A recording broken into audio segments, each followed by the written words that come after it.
ఒకప్పుడు థియేటర్లలో మాత్రమే సినిమాలు చూసే వీలు ఉండేది. 3 దశాబ్దాలుగా టీవీలో సినిమాలను ప్రేక్షకులు ఆస్వాదిస్తున్నారు. టీవీలో వచ్చిన కొత్తలో సినిమాల విడుదల అయిన చాలా నెలల తరువాత కానీ టెలికాస్ట్ అయ్యేవి కాదు. కానీ ఆ తరువాత థియేటర్ రిలీజ్ అయిన 50 రోజుల లోపే టీవీల్లో చూసే అవకాశం ఉండేది.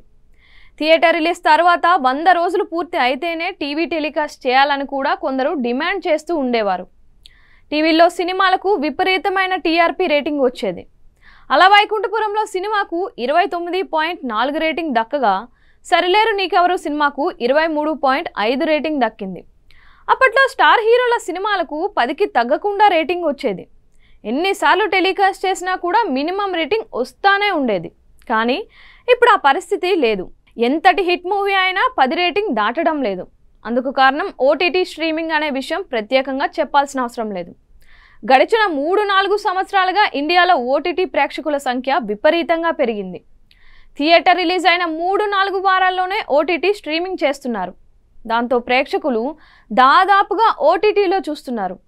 అతి తక్కువ మంది మాత్రమే ఆ సినిమాలను శాటిలైట్ ఛానల్లో వచ్చినప్పుడు చూస్తున్నారు.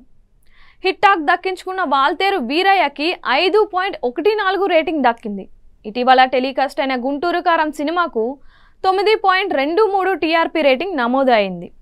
ఈ మధ్య కాలంలో ఇంతటి రేటింగ్ దక్కించుకున్న సినిమా ఇదే అవడం విశేషం. కేవలం తెలుగు సినిమాలు మాత్రమే కాకుండా తమిళ, హిందీ మూవీల పరిస్థితి కూడా ఇలానే ఉంది.